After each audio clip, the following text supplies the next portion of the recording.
சிங்காசனத்தில் வீற்றிருக்கும் சர்வ வல்லமையுள்ள தேவனுக்கு ஸ்தோத்திரம். பிதா குமாரன் ஆவியானவரை கனம் பண்ணுகிறேன், ஸ்தோத்திரிக்கின்றேன். ஹalleluya. கர்த்தர் நல்லவர், அவர் கிருபை என்றும் உள்ளது. கர்த்தர் நல்லவர், அவர் கிருபை என்றும் உள்ளது. கர்த்தர் நல்லவர், அவர் கிருபை என்றும் உள்ளது, என்றும் உள்ளது. ஆம், என் அன்பு சகோதர சகோதரிகளே, யூடியூப் அன்பர்களே, உங்கள் யாவரையும் 26/6/2024 ஆகிய இன்று இயேசு கிறிஸ்துவின் நாமத்தினால் வாழ்த்துவது எனக்கு மிக்க மகிழ்ச்சியாயிருக்கிறது.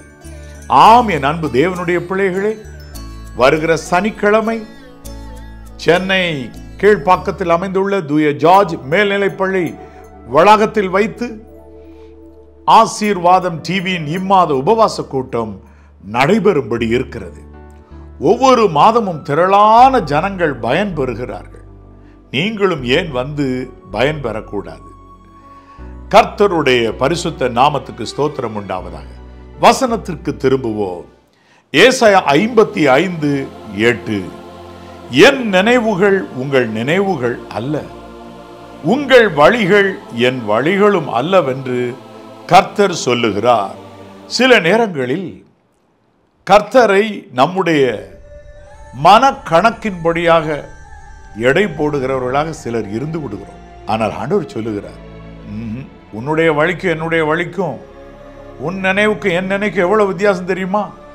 9ஆம் வசனம். பூமியை பார்க்கிலும் வானங்கள் எப்படி உயர்ந்திருக்கிறதோ அப்படியே உங்கள் வழிகளை பார்க்கிலும் என் வழிகளும், உங்கள் நினைவுகளை பார்க்கிலும் என் நினைவுகளும் உயர்ந்திருக்கிறது என்று கர்த்தர் சொல்லுகிறார். நாம் இன்றைக்கு கர்த்தரை குறித்த நினைவுகளை, அவர் எப்படி செயல்படுவார் என்ற எண்ணங்களை மாற்றிக்கொள்வோம்.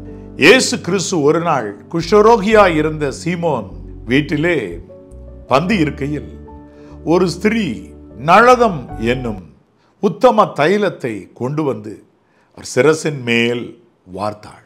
அப்பொழுது இயேசு சொன்னார், நான் அடக்கம் பண்ணப்படுவதற்கு எத்தனமாக இந்த காரியத்தை இந்த பெண் செய்தாள் என்று அவர் சொன்னார். எப்படி இந்த பெண்ணுக்கு இப்படிப்பட்ட எண்ணம் தோன்றியது? கர்த்தருக்கு சித்தமானதை செய்ய வேண்டும் என்ற நினைவோடு ஓடிக்கொண்டிருக்கும் பொழுது கர்த்தரின் நினைவுகள் அல்லது அவருடைய வழிகள் நமக்கு தெரியப்படுத்தப்படுகிறது. மோசேக்கு தம்முடைய வழியை தெரியப்படுத்தினார். சங்கீதம் 25 இவ்வாறு வேதம் சொல்லுகிறது, பாவிகளுக்கு கூட வழியை தெரியப்படுத்தி செம்மையானவர்களுக்கு உத்தமர்களுக்கு ஏன் வெளிப்படுத்தாமல் இருப்பார்? இந்த பெண்ணுடைய சிந்தையில் பிளாஷ் ஆகியிருக்கிறது. கிறிஸ்து மரிப்பார் என்றால் உயிரோடு எழுந்திருப்பார், அன்றைக்கு அடக்கம் பண்ணப்படுவதற்கு என்ற ஒரு வேளையில் ஏராளமானோர் முந்திக் கொள்ளலாமா இருக்கும். ஆனால் நான் அதற்கு முந்திக் கொள்ள விரும்புகிறேன். இயேசுவின் மேல் அந்த தைலத்தை அவள் வார்த்தாள். அந்த ஒரு சிந்தை நமக்கு வர வேண்டும். பவுல் அழகாய் ஒரு இடத்திலே இவ்வாறு சொல்லுகிறார், கர்த்தருக்கு போதிக்கத்தக்கதாக அவருடைய சிந்தையை அறிந்தவன் யார்?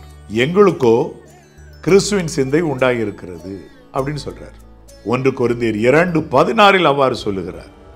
அப்படின்னா அவருக்கு போதிக்கத்தக்கதாகவா? இல்லை, அவர் என்ன சிந்தை உடையவராக இருக்கிறார்ங்கிறத, கர்த்தரோடு இசைந்திருக்கிறவன் அவரோடு ஒரே ஆவியாக இருக்கிறதுனால புரிய முடியுது.